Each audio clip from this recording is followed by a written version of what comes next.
Boa tarde, crianças. Nós vamos começar agora a nossa aula de História.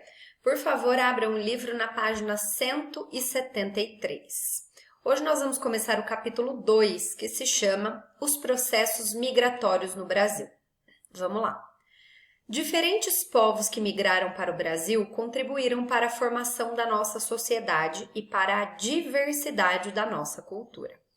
Olha a imagem, crianças em escola no Rio de Janeiro, a foto é de 2015. Ponto de partida. Observe a foto e responda. Eu quero que vocês respondam por escrito essas questões, tá? Quem não couber aqui no livro mesmo, pode fazer no caderno de história.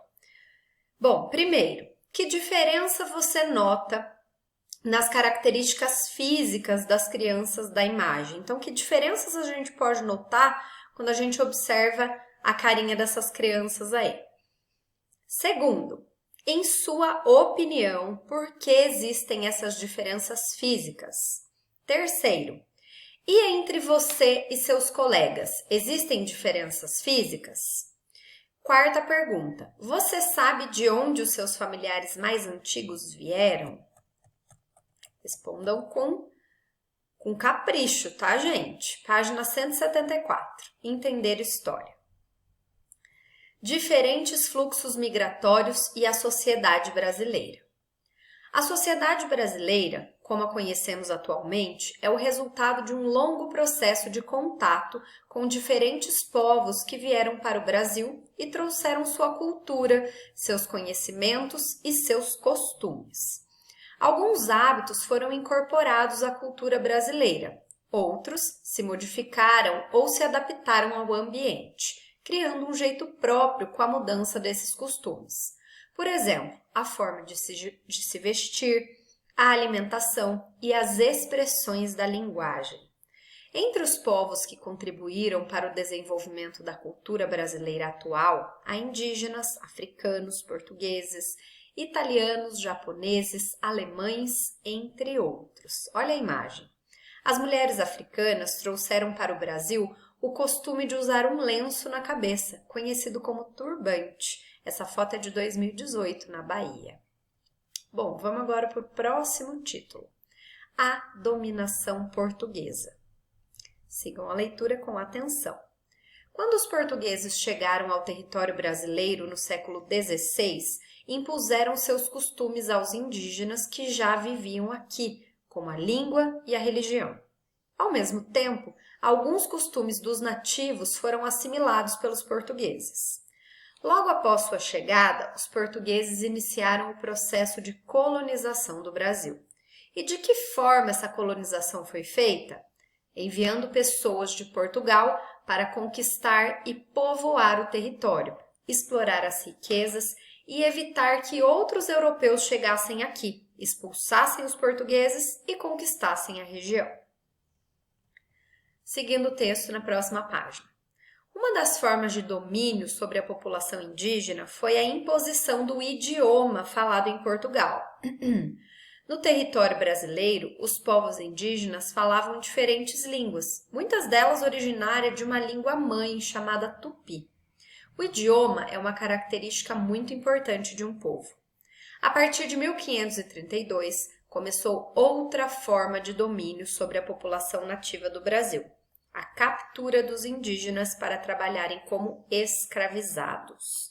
Olha a imagem, durante muito tempo, os indígenas brasileiros puderam voltar a aprender a língua de seu povo. Na imagem, o estudante da etnia Guarani Kaiowá escreve no quadro em Tupi-Guarani. Seguindo. Os indígenas promoveram várias revoltas contra a presença e a violência praticada pelos portugueses contra o seu povo, contra os seus povos, mas sem resultado, pois as terras que habitavam foram conquistadas e os conflitos, a escravização e as doenças acabaram por dizimar grande parte da população indígena. Bom, então o que falou aqui para a gente nesse texto sobre a dominação portuguesa?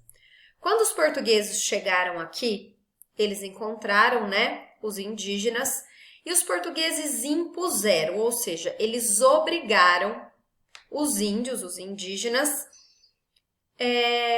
a praticar a sua religião e ensinaram a falar a língua portuguesa. Mas os índios já tinham a sua própria religião e já falavam a sua própria língua, tá? Isso foi imposto pelos portugueses, porque eles queriam que os índios fossem como eles queriam que eles fossem da religião católica, que eles falassem a língua portuguesa. E, além disso, com a chegada dos portugueses, eles começaram a colonizar o Brasil. O que foi essa colonização? Eles invadiram o território cada vez mais. Então, eles se espalharam, os portugueses se espalharam pelo território brasileiro. Para quê? Para evitar que outras nações da Europa chegassem aqui e tentassem conquistar essas terras.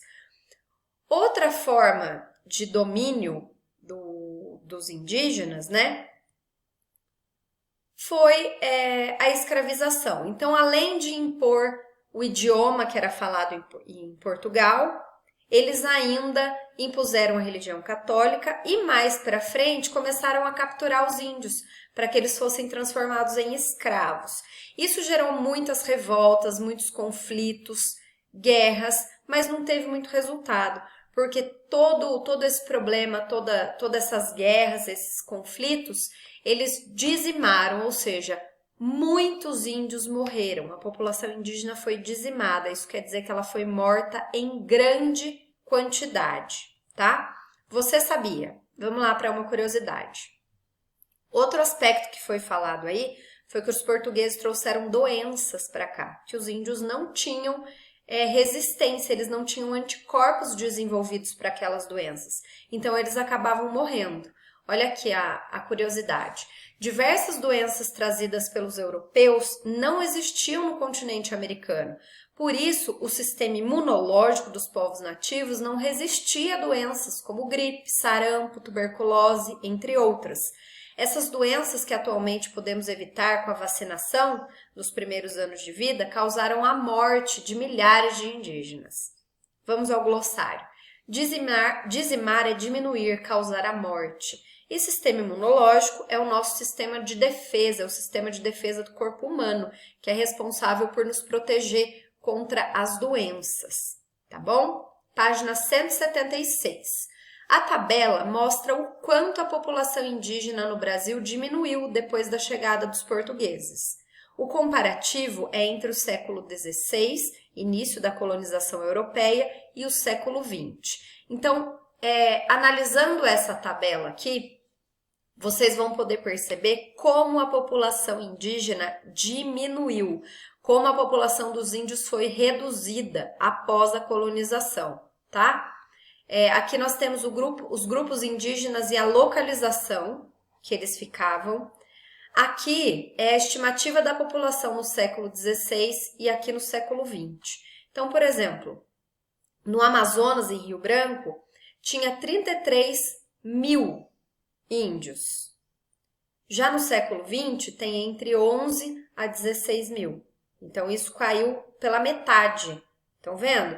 Analisem os números aqui para vocês verem como isso é uma coisa impactante. Olha Minas Gerais, no século XVI tinha 91 mil, no século XX de 0 a 200.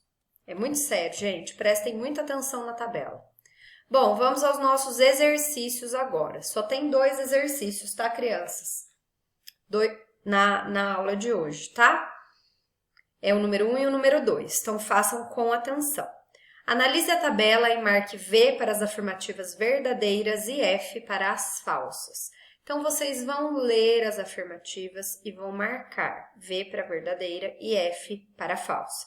Tem 2 verdadeiras e 2 falsas. Vocês vão ter que descobrir aí quais são verdadeiras e quais falsas. Agora, faça a correção das questões falsas, tornando-as verdadeiras. Então, vocês vão reescrever aqui aquelas alternativas que vocês marcaram a letrinha F e vão modificá-las de maneira que elas se tornem verdadeiras. Número 2. Indique por que a população indígena diminuiu após a chegada dos portugueses. Nós lemos isso no texto da aula de hoje. Tá bom, crianças? Por hoje é só. Um beijo. Qualquer dúvida é só me chamar.